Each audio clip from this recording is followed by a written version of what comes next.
최근에 저는 우리나라가 지금 이 상황에 여러 사람들의 사회관계 서로 하는 게 이게 우리가 전통적으로 지켜오던 우리의 가치와 인간관계가 막 혼란스럽고 무너져요.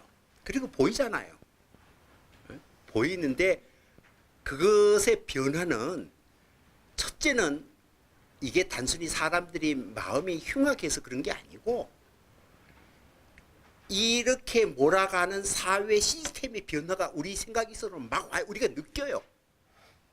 그러니까 기술의 변화 시스템이 막 변해요. 어제 삼성 S10 이 폴더폰 나오는데 기가 막히더라고요. 이런 기술 변화가 엄청나게 일어나요. 그래서 우리가 뭐 장사하는 방법도 달라지고 뭐 학교 가면 학교에 애들이 보면은 선생님들이 지금 공무원 직장 좋다 그러지만 선생님 하시는 분은 미치려고 그래요. 애들 자니까. 그게 이 우리 사회예요. 그러니까 지금 이게 보니까 마치 전국시대 같아요. 그래서 저는 춘추 전국시대를 다시 보는데 마침 책이 참 좋은 책이 나왔더라고요. 그 어느 젊은 학자가 이 동양사학을 하시는 분인데 춘추 전국 이야기라고 그래서 아주 11권의 책을 썼는데 소설처럼 여러분도 한번 유튜브로 봐서 작가가 직접 그 내용을 설명하는 토론하는 장면도 나오지만 책으로 나왔어요. 그 책이 워낙 좋아가지고 중국도 춘추 전국을 전체를 유기적으로 엮은 책이 없습니다. 부분적인 책은 있어요. 그러니까 이걸 전체 시스템을 다 봐가면서 쓴 책은 없어요. 그래서 중국 사람이 이게 나온 책이 얼마 안 됐는데 중국어로 지금 번역해가 중국에 지금 읽히려고 그래요. 좋은 책이에요. 내가 보니까. 그래서 이제 거기에 보면 제가 그 요즘 이렇게 보는데 춘추시대에서 전국시대가 대략 합쳐서 770년에서 뭐 기원전 220년이니까 550년이에요. 550년에 중국 시대의 온갖 중국의 모든 중국이라는 프레임, 동아시아의 사회에 나오는 온갖 아이디어와 실험과 그 대안들이 막 나와요, 이때. 사상가 제자 백가도 나오고, 국가 시스템도 그때 만들어지고, 군대 조직도 만들어지고, 행정, 재정학 다 만들어져요. 그래서 춘추시대를 전체로 프레임을 잡는 거는 관중이에요. 우선 춘추 5패 중에 첫 번째가 제황공이잖아요. 제황공이 춘추 5패를 만드는 게 관중이에요. 우리는 관중과 포스가의 관포지교만 자꾸 얘기를 하는데 이 관중이라는 사람이 춘추 시대라는 프레임을 다 만들어요. 그때까지는 춘추 시대가 뭐냐 하면은 우리가 오늘날 생각하는 나라가 아니에요. 청시하예요. 왕이 있으면 그 밑에 무슨 제후 밑에 또 그 다음에 공후 백자로 있고 그러니까 백성들이 있으면은 위에서 지배계층이 줄줄이 있어서 국가 전체가 세금을 누가 걷어가는지 그러니까 지배계층이 자기 영역 나라 경계도 불분명하고 국가라는 시스템에 전체 재정이 어떻게 돌아가는지도 뭐 없어요. 행정 시스템도 없어요. 중간에 그냥 지배계층이 여러 가지 관습적으로 사병도 자기들이 갈고 세금도 저가 뜨고 2중 3중으로 계속 뜯어요. 여러분이 뭐 쉽게 이야기하면 법가라는 게 뭐냐? 법가라는 건 이 수많은 질서의 중간 제후들, 세습적 제후들의 청시의 제후들이 백성 뜯어먹게 나라가 약해져요. 이걸 다 없어지는 거 딱 한 번만 뜯어먹더라야 부강하거든요. 이게 법과의 정신이에요. 그 법은 우리는 나중에 유가족 통치에서 법가가 아주 뭐 매석공한데 그리고 여러분들이 150개 나라가 나중에 진나라에 의해서 단 한 나라로 통일되는데 그 엄청나게 변화 과정에 진나라가 통일하는데 진나라가 제일 후진 나라예요. 오랑캐 나라. 제일 시스템도 별별 없고 인재도 제일 없어요. 그런데 그 나라가 다 통일해요. 왜 그러냐? 인재를 받아들여요. 처음부터 끝까지 수혈해요. 그러니까 그 사람들은 그 강국인 위나라의 아주 그 상황도 있고 이 전부 그 옥이라는 아주 군사 전략가도 있고 이런 엄청난 인재들을 다 진나라에서 봤는데 진나라의 황제는 오로지 이게 뭐냐면 지가 좀 못해도 이 스카우트는 여러분 그때 제상제도가 만들어져요. 이 제상이라는 게 바로 세습 귀족들을 제압하기 위해서 왕이 딱 이 완전히 권한을 주고 이 제압하게 만드는 거예요. 군대 조직도 새로 만드는데 그게 장군이에요. 그때 그 우리가 옛날부터 뭐 있었는 것 같지만 그렇지 않습니다.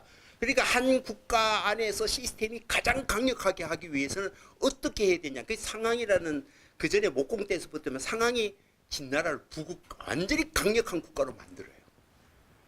그게 이제 나중에 진왕영에 의해서 이게 전국을 완전히 통일하게 되는데 핵심은 새로운 아이디어를 수요를 밥태가 인재를 밀어주고 싣고 일관된 정치에 의해서 하니까 살아나는 거예요. 제일 못난 나라가 마지막에 통일하는 거예요. 잘나고 똑똑한 나라 다 도태돼 버려요. 그 참 재밌더라고요. 그래서 우리가 이 춘추 전국 시대를 이렇게 봐야 되는데 제가 이거는 이제 국가관리 외부적 시스템에 관한 문제고 우리 자신이 살아가는데 가장 중요한 건 뭐냐. 여기는 비유해 막야라는 복음은 뭐예요? 내가 쥐었다. 내 손 아래 있다. 이 용어가 우리 인생을 살아가는 우리 자신이 지켜야 할 엄청난 원리예요. 제가 늘 이 벽암록에서 말하는 것은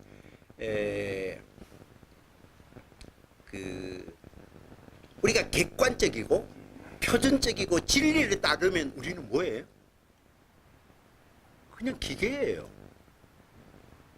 우리가 객관조화하고 보편 원리도 하는데 그러면 우리 모든 생각이 기계의 부속품처럼 내가 다 프레임을 잡아가지고 원칙대로 탁탁탁 기계처럼 따들면 그래야 돼요. 우리 그러면 사람이 의미가 없잖아요.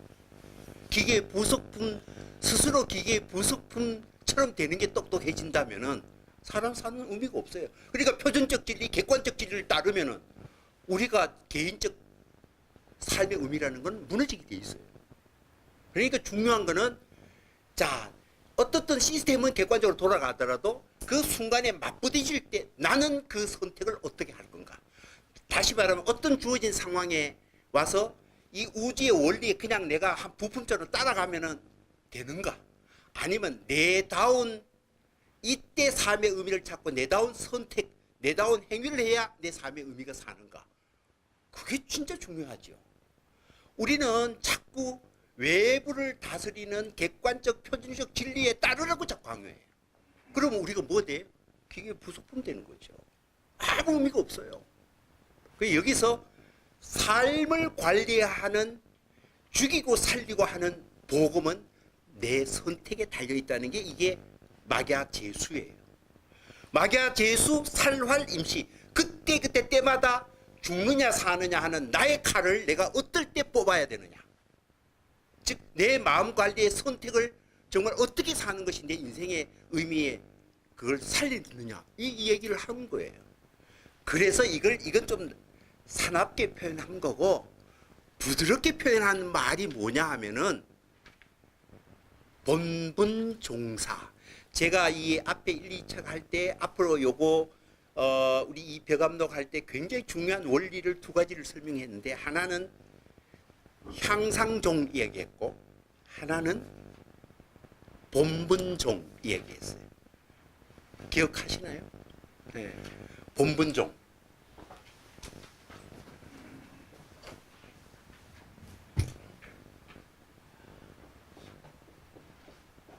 이건 뭐 그냥 이런 말까지 제가 이제 썼지요. 그 다음에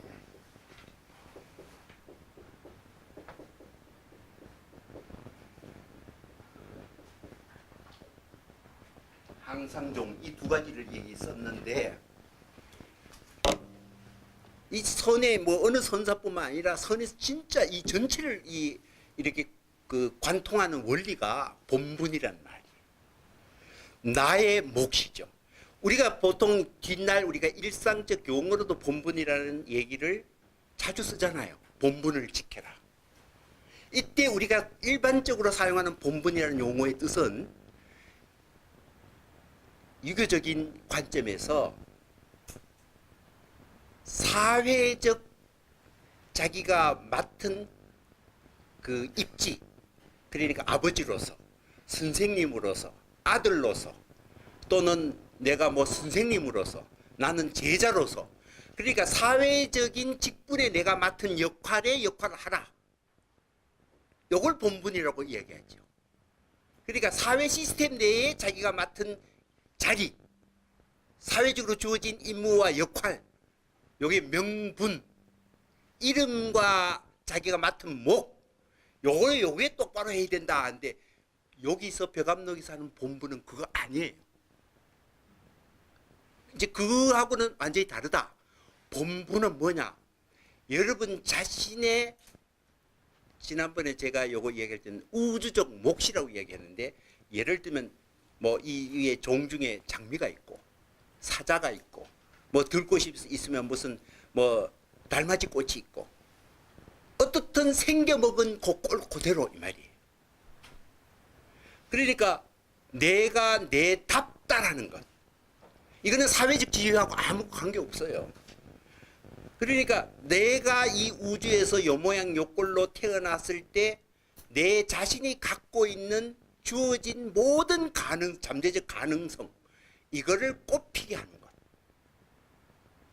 이게 여러분의 인생에서 제일 중요한 거라는 거예요. 그게 본분이에요. 본분. 내답게 향기와 빛깔을 내는 것, 이게 본분이에요. 그러니까 자신의 몫을, 지난번에 이걸 우리가 이제 좀 비유를 하면은, 우리가 예술 작품을 가지고 한번 봅시다. 여러분요, 글씨 잘 쓰시는 분들이 많으니까 글씨도 그렇고 그림도 그렇고 또 음악도 그렇고, 좋은 아티스트들, 좋은 예술가는 여러분 글씨의 표준형이, 물론 우리가 좋은 글씨 나쁜 글씨 보는 기호에 따라 다르지만 세상에서 잘 쓴 글씨가 있고 그걸 이제 따라 하려고 그래요. 그렇지만 마지막에 정말 그 사람이 대서해가는 소위 자신의 그 특징, 그 사람 자체가 갖고 있는 향취가 그 글씨에 묻어나야 그 대가가 되는 거죠.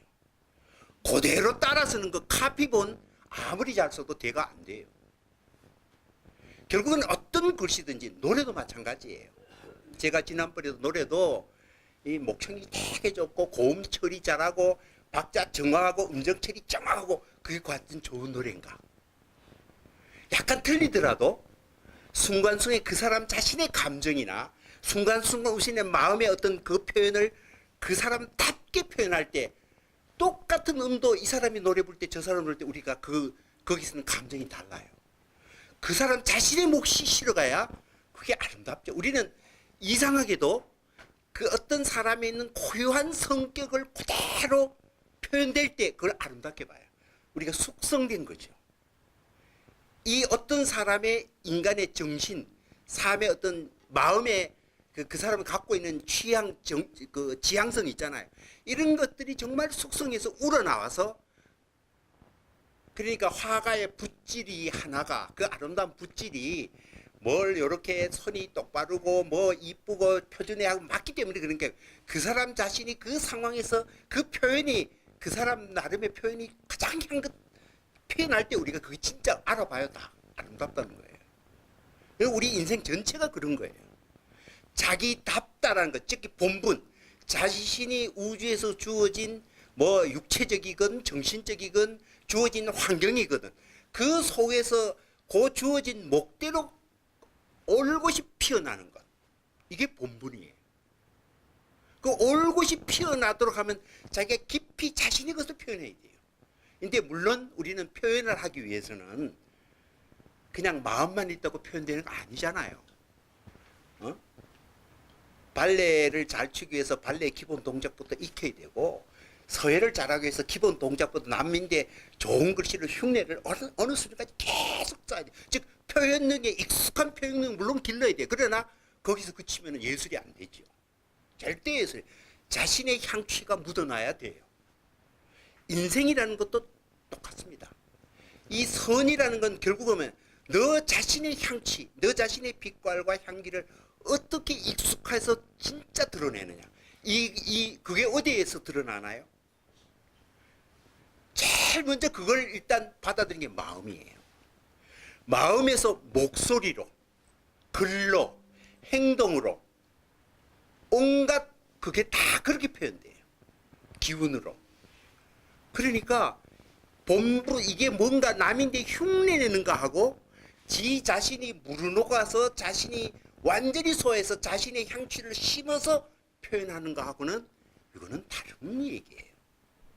그러니까 뭐 지금부터 얘기하자면은 아까 임재할이라는 걸 너무 잘 쓰니까 이게 유행병이 있어서 임재 문화에 선방에 이쪽 집들 이게 동당 서당 이래 있는데 동당에서도 뭘 배웠다가 이쪽에서 과음을 꽥 지르고 저쪽에서 과음을 꽥 지르고 만나 오면 과음을 꽥꽥 지른단 말이에요. 그 임재도 기가 막혀가지고 그래가지고 과음을 꽥꽥 지르면 뭐 어떻게 돼 있단 말이에요. 그래서 나중에 자기도 그 하는 걸 보고 너무 흉내내고 카피하니까 그러니까 남의 모사하고 흉내만 내는 거예요. 이 대선사가 하니까 나도 따라하면은 그게 되는 줄 알고 정말 자신의 목소리고 자신의 영혼이 배어있고 자신의 마음이 자기네 빛깔이 남아있는 그 할인지 아닌지 그 상황에 맞는 건지 이거 없고 그냥 흉내만 내는 거예요. 그런지 안 그런지 이게 진짜와 가짜를 구분하는 거죠. 그래서 오늘의 핵심은 이 본분 자신의 내면서에서 자신 안에서 피어나는 자신의 향기 있는 빛깔이고 향기인가 아니면 훌륭한 사람을 카피해서 따라하는 건가 이거의 차이예요. 이제 그거를 오늘 얘기하는 게 오늘 이 책의 핵심이다. 요렇게 하고 일단 수시에 들어가겠습니다. 수시에 보면은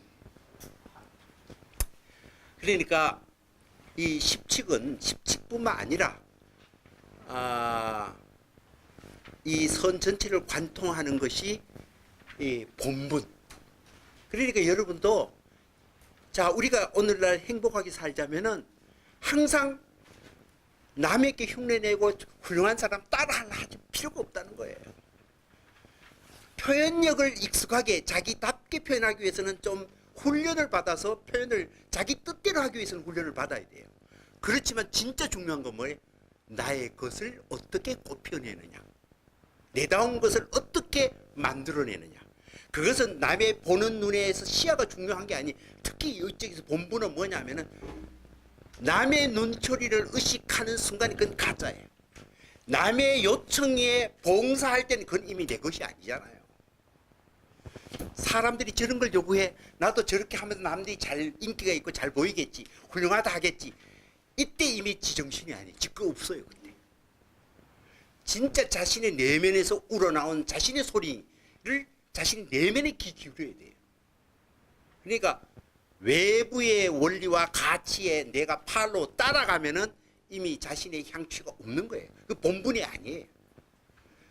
요청된 것에 내가 따를 때 내 인생에 진짜 그 한 칼이 내 인생을 진짜 막야제수 내 인생을 내 스스로 끌고 가느냐 사람들의 요청에 맞춰서 눈치 보면서 갈 수 있느냐 하는 갈림길이죠. 그게 오늘 핵심이에요. 그래서 여기에 무슨 수시에 보면은 101페이지에 읽겠습니다. 임마 불임마 약논전야 계계 입제 전초 요까지 한 문장이에요. 읽는다면 이게 이제 그 백화체 문장이죠. 임마 이러쿵 뭐 이런 거예요. 오케이 뭐 이건 이런 거야. 이건 이렇고 또 이건 이렇다 이건 긍정하는 표현이고 불임마면 그거 아니야. 우리가 대화하다 보면은 자꾸 이거는 이거라고 주장하는 사람 있는가 하면 반대로 그거 아니라고 주장하는 그런 대화들이 오고 가잖아요. 그죠? 그걸 이게 이제 뭉뚱그려서 우리들 사이에는 이런 거야 하는 말들이 있는가 하면은 한편에는 그거 아니야 이런 말들도 있어요. 이런 말들이 만약에 약논전야 말로서 다툰다면 한쪽에는 옳다고 그러고 한쪽에는 그걸 부정한 것들이 마주해서 서로 논전 말로서 다투게 된다면 개개 각각마다 아니라 하는 사람 개라고 하는 사람 맞다고 하는 사람 이것이라고 주장하는 사람이나 부정하는 사람이나 각각 모두가 전처에서 세워진다. 즉 자기가 그렇게 주장말한 입지들이 다 있다 이 말이에요. 입지들이 있다. 우선 이런 말을 쓰면 여러분들이 이미 답답해해요. 그 답답해 한다는 말은 무슨 말이에요? 우리는 이것 저것 옳은 것 그런 것을 분명하게 가리고 거기에 결정을 하도록 우리는 사회화 훈련을 열심히 받아서 그거 안 하면은 큰일 난 줄 알아요. 그러니까 우리가 얼마나 사회적 이 논리에 쫓겨다니나요. 선택해. 이거면 이거고 저거면 저거지. 끝없이 요구받아요. 우리는 거기에 나도 모르게 휩쓸려 가게 돼 있어요. 그런데 우리가 조금 떼어놓고 보면은 어떤 입장도 이 얘기 들어보면요. 다 말이 그럴듯해요. 그런 말이에요. 하여튼 우리 인간사에서 서로가 다른 입지끼리 서로 다른 말을 하더라도 각각은 나름대로의 환경과 입지들 이런 것들이 다 밑에 있더라 이 말이에요. 있다. 그리고 그 다음 말이 소이도 따라서 이와 같이 말할 수 있다 이런 뜻인데 그 앞에 말이 이제 약향산 전거 직득 석가 미륵 문수 보현 천성 만성 천하종사 이거는 사람들 훌륭한 사람들 불교에서 훌륭한 사람 나열한 거고 곧 그러니까 이게 만약에 향상 위로 쭉 계속 올라간다면은 예컨대 석가모니 부처라든지 미륵불이라든지 문수 보현과 같은 뛰어난 보살이라든지 아니면 천명 만명의 성인이라든지 아니면 천하에 뛰어난 종사라든지 이런 모든 훌륭한 사람들도 자꾸 그 더 위로 올라가면은 결국은 모두 뭐예요? 보계 음기탄성. 보자는 모두 보계 합쳐서 그냥 모두 다 이 여러 사람 나이란 모든 사람이 다 한마디로 음기탄성한다. 음기는 뭐예요? 음은 마시는 거 아니에요. 기를 마시고 소리를 삼킨다 이 말이에요. 우리가 탄성을 자아낸다 말 쓰잖아요. 그죠? 탄성이 뭐예요? 사람이 탄성은 와 하고 이 바깥에 놀라는 소리가 탄성인 줄 알아요. 탄성의 뜻은 반대예요. 이런 거예요. 오히려 삼키는 거예요. 삼키는 거. 삼킬 탄자예요. 그러니까 너무 놀라면은 소리를 내는 게 아니라 이렇게 이러잖아요. 그게 탄성이에요. 그게 소리를 삼키는 거예요. 그러니까 바깥으로 아무것 전부 다 이거 뭐예요? 속으로만 기운도 마시고 목소리는 바깥에 내일 때 안으로 받아들이는 거 아니에요. 여러분 목소리라는 거는 내숨에서 나온 거죠. 들숨은 안 나와요 소리가. 이 소리를 삼키니까 아무 말도 못한다 이 말이에요. 여기는. 뭘 하면은 우리가 위로 계속 올라오면은 석가조차도 할 말을 잃어버린다 이 말이에요. 이 얘기는 무슨 얘기예요? 이거는 우리 인간 안에 도사리고 있는 우리의 정신 또는 마음이라는 거는 무궁무진에 올라가면 끝도 없어요. 석가모니가 최고 레벨 아니에요. 이 정신의 향상, 이 정신의 깊고 넓은 세계를 계속 올라가면은 석가와 같은 분들도 이런 세계가 우리 정신은 그만큼 무한성을 갖고 있고 확장성을 갖고 있어요. 그 얘기를 하는 겁니다. 천성만성 종사라도. 그러니까 우리 모두가 우주를 집어삼킬 무한한 가능성의 내재적인 정신의 힘을 우리 모두가 갖고 있다 이 말이에요. 다만 처박아 놓고 쓰는 거는 진짜 어쩌자는 그냥 그것만 쓸 뿐이지. 우리 안에 정신 세계의 어마어마한 힘과 영향에 대해서 눈뜨게 되면은 이게 황당한 얘기가 아니에요. 뭐 또 얘기가 또 길어질 것도 스스로 삼키고 여기에 그래서 깨달음이라는 세계를 맛보게 되면 내재적인 자기 충족감이 외부의 가치를 우습고요. 우리가 그럴 때 세상을 다시 봐요. 그러니까 내 안의 세계를 발견하고 그 가치의 맛을 못 보면은 바깥 세계 가치에 그냥 똘똘똘똘 따라가지고 그거 언제 얻을까 해서 전전긍긍해요. 그건 내 것이 아닌데 내가 컨트롤할 수 없는 문제예요. 바깥에 재산과 부와 지위와 능력 모든 것은 그게 우리가 부러워하지만 그것은 내 힘에 의해서 좌우될 수 있는 문제예요. 그러니까 내 인생은 종속 변수가 될 수, 따라가면서 살 수밖에 없어. 눈치 보고. 그러나 내 안에 내 정신에 그 무한한 힘에 눈뜨게 되고 그 스스로가 그 황홀감에 환희감에 사로잡히게 되면은 바깥을 그냥 대수롭지 않게 생겨요. 이 우리가 그래서 여러분 깨달음이라는 게 뭐 굉장하고 신비한, 즉 바깥에 추구하는 가치 이상의 내가 그 안쪽의 힘을 받으면 내가 재산도 가고 내 마음대로 이동하고 이런 욕망을 실현하는 힘인 줄 알아요. 그거 아니에요. 정신의 힘을 깨닫는다고 물질적 욕구를 충족시키는 아무런 힘이 없어요. 차원이 다른 자족적인 환희감이에요. 그냥 만족감이에요. 우리가 그거는 자신 안에서 자신이 이루어질 수 있는 문제고 바깥의 가치를 추구하면 내 힘으로 할 수 없는 문제예요. 그 인생을 아까 마기아제수 내 인생을 살리냐 죽이냐 나의 그거 내 손안에 달렸다. 마음을 어떻게 관리하냐, 내 인생 길을 어떤 식으로 방향을 잡아서 어떻게 갈 것인가 하는 것은 굉장히 중요하죠. 어떻든 향상의 길로 가면은 우리가 역사장으로 뛰어나는 정신을 깊이 판 사람들도 입을 다물 수밖에 없을 정도로 무궁무진하다. 그 얘기를 하는 거예요. 일단 10분 쉬고